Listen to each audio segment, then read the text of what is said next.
Good morning students, I am Dr. Meenakshi Gehlot, Associate Professor SPC Government College, Ajmer. मेरा आज का topic skeleton system in invertebrate part second जो कि based है spicules व spongin fibre पर, जो मेरा प्रीवियस टॉपिक था जिसमें कि हमने स्केलेटन सिस्टम के टाइप्स के बारे में जाना था, उसके कंटिन्यूशन में है। मेरा ये टॉपिक MDS यूनिवर्सिटी अजमेर के BSc पार्ट सेकेंड के फर्स्ट पेपर को कवर करेगा।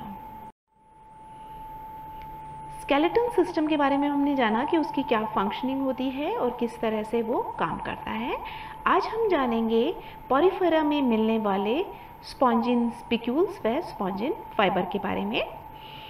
स्पॉन्जिन स्पिक्यूल्स व स्पॉन्जिन फाइबर जो है वो बेसिक स्केलेटन सिस्टम बनाता है स्पॉन्जिस के अंदर, और ये जो स्पिक्यूल्स हैं वो कैल्शियम कार्बोनेट व सिलिका के बने हुए होते हैं और ये निडल के शेप के होते हैं और इसमें सुई के जैसा हार्ड स्ट्रक्चर हमें दिखाई देता है।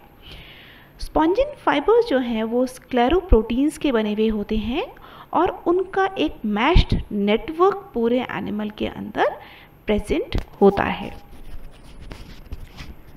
स्पॉन्जिस के अंदर मेसोफिल जो है वो एंडोस्केलेटन की तरह काम करती है, जिसमें स्पॉन्जिन फाइबर व स्पॉन्जिन स्पिक्यूल से ये मेसोग्लिया भरी हुई होती है।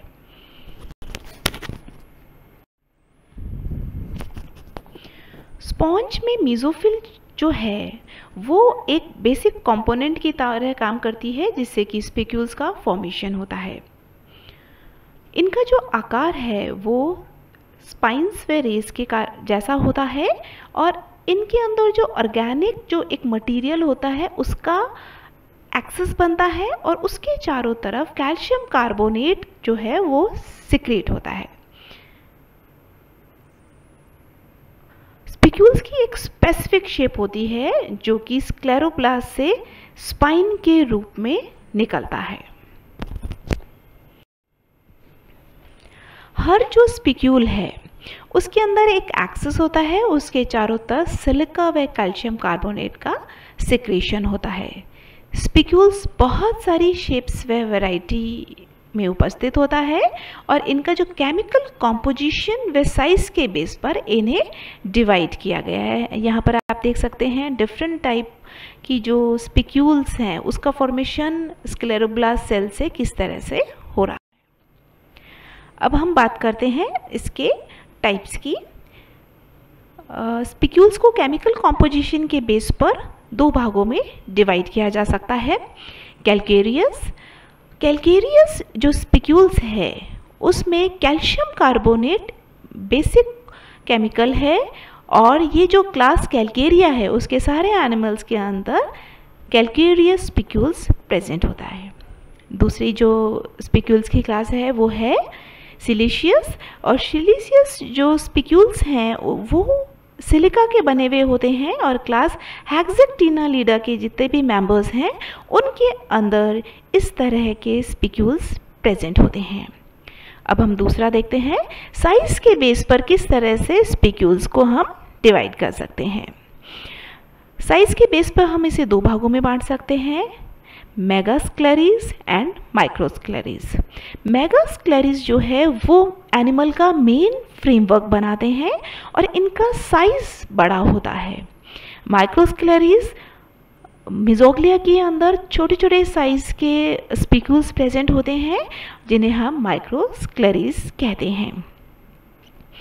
स्पिक्यूल्स को उनमें उपस्थित रेज व एक्सिस के बेस पर भी हम उसे क्या कर सकते हैं, डिवाइड कर सकते हैं।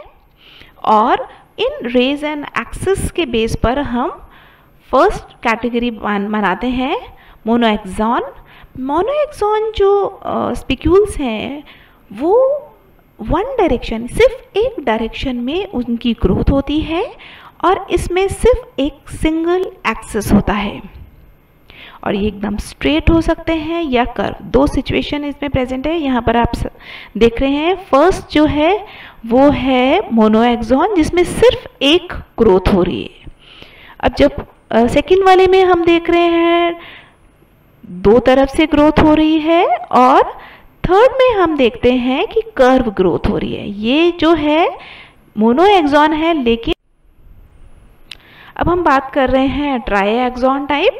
ट्राईएक्सॉन जो स्पिक्यूल्स हैं वो क्या करते हैं, बेसिकली 3 एक्सिस इसके अंदर होते हैं और ये तीनों एक दूसरे के राइट एंगल पर एक दूसरे को काटते हैं।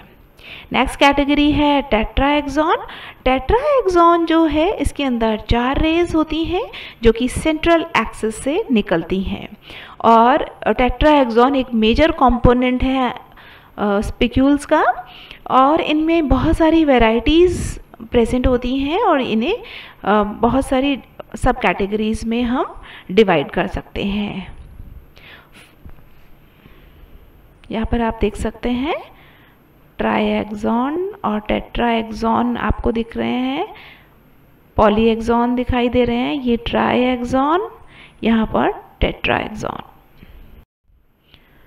अब हम डिवाइड कर रहे हैं टेट्राएक्सॉन को। फर्स्ट हम है कैल्थ्रोप्स। कैल्थ्रोप्स जो है इनमें जो 4 रेज हैं, चारों रेज का जो साइज है वो ऑलमोस्ट बराबर होता है। नेक्स्ट जो होता है वो ट्रायंस। ट्रायंस जो है उसके अंदर एक जो रे है वो लंबी होती है जिसे हम रैप्डॉम कहते हैं और बाकी की 3 रेज शॉर्ट होती है, छोटी होती है, जिसे हम क्लेडोम कहते हैं।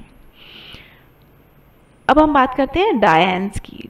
डायंस उसे कहते हैं जब ये जो 3 जो हमने क्लैड की बात की थी उस क्लैड में से एक जो क्लैड है वो गायब हो जाता है, तब उसे हम डायंस कहते हैं। ऐसे टेट्राएक्सॉन को हम डायंस कहते हैं। नेक्स्ट है ट्राइरेडिएट। ट्राइरेडिएट में जो हमने रैप्डॉम, रैप्डॉम वो होता है एक एलोंगेटेड जो रेस थी, वो एलोंगेटेड रैप्डॉम एब्सेंट होता है या लॉस्ट होता है, तब ये ट्राइरेडिएट बन जाते हैं। सिर्फ इसके अंदर 3 क्लैड प्रेजेंट होते हैं। पॉलीएक्सॉन। पॉलीएक्सॉन जो स्पिक्यूल्स है इसमें बहुत सारी रेस, सेंट्रल पार्ट से बहुत सारी रेस निकलती है, तब हम इसे पॉलीएक्सॉन स्पिक्यूल्स कहते हैं। अब जो पॉलीएक्सॉन स्पिक्यूल्स है उसे हम बेसिकली 2 कैटेगरीज में डिवाइड कर सकते हैं। फर्स्ट कैटेगरी है स्मॉल सेंटर्स और लॉन्ग रेज। सेकेंड कैटेगरी है लार्ज सेंटर और स्मॉल रेज। तो 2 कैटेगरीज हो गई, जिसमें फर्स्ट जो सेंटर वाला जो पार्ट है बहुत छोटा होता है और उसके चारों तरफ जो रेज निकली हुई हैं उनका साइज बड़ा होता है। दूसरी कैटेगरी में जो सेंटर है, सेंटर बड़ा होता है और उसमें से छोटी छोटी रेज निकली हुई होती है।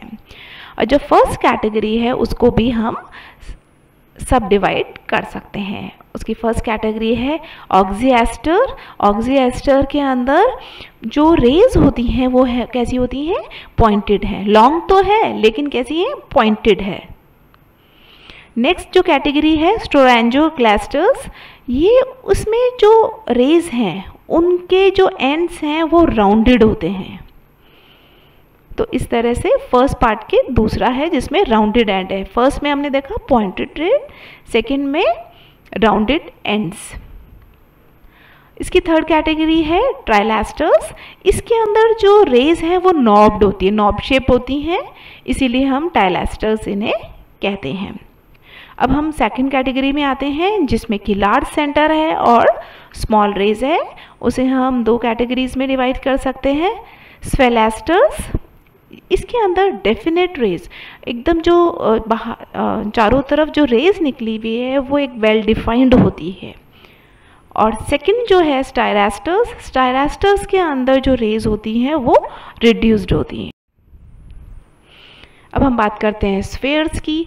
स्फेयर्स कैटेगरी के जो स्पिक्यूल्स हैं उसके अंदर जो उनका जो डेवलपमेंट है वो एक राउंडेड बॉडी के फॉर्म में होता है, एक बॉल की शेप में होता है और उसके चारों तरफ स्मॉल जो ग्रोथ हैं वो कंसेंट्रिक मैनर में अरेंज होती हैं। नेक्स्ट हम बात करते हैं डेस्मा। डेस्मा जो है उसके अंदर अभी हमने जब जाना था मोनोएक्सॉन, ट्राइरेडिएट एंड टेट्रारेडिएट जो स्पिक्यूल्स हैं, इन तीनों स्पिक्यूल्स पर अगर इर्रेगुलर शेप का सिलिका का जब डिपोजिशन हो जाता है तब इसे हम डेस्मा कहते हैं। यानी डेस्मा मोनोएक्सॉन ट्राइरेडिएट व्हेन टेट्रा एक्सॉन जो स्पिक्यूल्स हैं उनके ऊपर इर्रेगुलर सिलिका का डिपोजिशन हो जाता है तो उनकी शेप बिल्कुल डिफरेंट हो जाती है, जिसे हम डेस्मा कहते हैं। और ये डेस्मा को हम 4 उसमें कैटेगरी में डिवाइड कर सकते हैं। फर्स्ट है मोनोक्रैपिड। मोनोक्रैपिड जब मोनोएक्सॉन स्पिक्यूल्स के ऊपर डिपोजिशन होता है तो उसे मोनोक्रैपिड।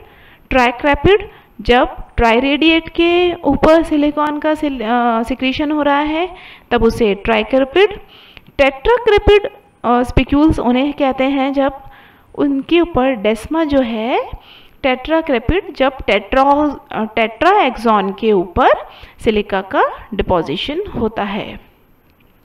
नेक्स्ट जो कैटेगरी है लिथिस्टिड डेस्मा जो है, ये लिथिस्टिड डेस्मा के अंदर तीनों ऊपर वाली जो कैटेगरीज है मोनोक्रैपिड, ट्राइक्रैपिड और टेट्राक्रैपिड, तीनों तरह के स्पिक्यूल्स इसके अंदर जब प्रेजेंट होते हैं तब हम उसे लिथिस्टिड डेस्मा कहते हैं। अब हम जानते हैं कि किस तरह से स्पिक्यूल्स का डेवलपमेंट होता है। स्पिक्यूल्स जो है स्क्लेरोप्लास्ट से सिक्रीट होते हैं और स्क्लेरोप्लास्ट जो सेल्स हैं उनके ऊपर सेंटर में एक एक्सिस होता है और सेंट्रल एक्सिस के ऊपर धीरे धीरे कैल्शियम का डिपोजिशन स्टार्ट होता है। ये स्क्लेरोब्लास्ट सेल्स के अंदर 2 न्यूक्लियाई प्रेजेंट होते हैं और अल्टीमेटली जो ये सेल्स होते हैं और इनके अंदर सेंटर में से स्पिक्यूल्स का ये सिक्रीशन स्टार्ट हो जाता है। अब ये जो 2 सेल्स हैं उसे हम 2 कैटेगरीज में डिवाइड कर सकते हैं, फाउंडर सेल और थिकन सेल। फाउंडर सेल जिसमें कि एक्सिस बनता है और थिकन सेल उसे कहते हैं जिसमें कि कैल्शियम कार्बोनेट का जो लेयर्स है वो बनती है। अब यहाँ पर हम देख सकते हैं किस तरह से ट्राइरेडिएट स्पिक्यूल्स का फॉर्मेशन हो गया है। सेल्स के सेंटर से स्क्लेरोब्लास्ट के सेंटर में एक एक्सिस का ऑर्गेनिक एक्सिस का फॉर्मेशन होता है और उसके ऊपर कैल्शियम का डिपोजिशन स्टार्ट हो जाता है। और इनका जो डिपोजिशन है वो करीब, इसका जो इलोंगेशन होता है वो करीब 1 से 10 माइक्रोन पर घंटे। 1 घंटे में 1 से 10 माइक्रोन मीटर स्पिक्यूल का साइज बढ़ता जाता है। अब हम टेक्सोना की इम्पोर्टेंस स्पिक्यूल्स की जानते हैं। स्पिक्यूल्स एक इम्पॉर्टेंट रोल प्ले करता है स्पॉन्जिस को क्लासिफाई करने के लिए। पॉरीफेरा के जितने भी मेंबर्स हैं उनको हम उसके स्पिक्यूल्स के बेस पे, उसके एंडोस्केलेटन के बेस पर हम उसे डिवाइड करते हैं। और जब हम स्पॉन्जिस का एवोल्यूशन या पॉरीफेरा का जब एवोल्यूशन देखते हैं तो उसमें जो एवोल्यूशन है उसका एपिथेलियल लेयर के बेस पे नहीं, जबकि मेसेनकाइम के बेस पर, किस तरह से मेसेनकाइम के अंदर चेंज आया है उस बेस पर हम पॉरीफेरा का एवोल्यूशन देखते हैं। तो एक इम्पॉर्टेंट रोल प्ले करता है स्पिक्यूल्स। नेक्स्ट हम आते हैं स्पॉन्जिन फाइबर पे। स्पॉन्जिन फाइबर भी एक इम्पॉर्टेंट रोल प्ले कर रहा है पॉरीफेरा के अंदर एंडोस्केलेटन बनाने में। स्पॉन्जिन फाइबर एक ऑर्गेनिक, हॉर्नी और इलास्टिक सब्सटेंसेस होते हैं और ये बेसिकली स्क्लेरोप्रोटीन के बने हुए होते हैं। इनके अंदर सल्फर बहुत ज़्यादा अमाउंट में प्रेजेंट होता है और इनका जो स्ट्रक्चर है वो कोलेजन और सेरिसिन से मिलता जुलता है। इनके अंदर हाइड्रोक्सीप्रोलीन और ग्लिसरीन मेजर कंपोनेंट होती हैं। इसके साथ साथ इसके अंदर ग्लूकोसेमीन, ग्लूकोज, गैलेक्टोसेमीन और गैलेक्टोस, मैनोस, फ्यूकोस, अराबिनोस व यूरोनिक एसिड भी प्रेजेंट होता है। स्पॉन्जिन जो है वो एक इनसॉल्युबल सब्सटेंस है, ये पानी के अंदर डिसॉल्व नहीं होता है लेकिन और एसिड के अंदर, लेकिन KOH के अंदर ये क्या होता है, डिसॉल्व हो जाता है और इनके अंदर जो डाइजेस्टिव जूसेस हैं वो उस पर काम नहीं करते हैं। स्पॉन्जिन के अंदर लार्ज अमाउंट के अंदर आयोडीन प्रेजेंट होती हैं। ट्रॉपिकल जो स्पीशीज़ हैं उसके अंदर करीब 14% तक आयोडीन प्रेजेंट होती है। ये एक डेंस नेटवर्क बनाते हैं स्पॉन्जिन फाइबर। अब देखते हैं किस तरह से स्पॉन्जिन फाइबर की ग्रोथ होती है। स्पॉन्जिन फाइबर जो है उसके अंदर जो एक्सियल एक कोर है, उस एक्सियल कोर के अंदर करीब 10 से 50 माइक्रोन चौड़ा हेलिकल कॉइल्ड एलिमेंट्स जो फाइबर के बन जाते हैं।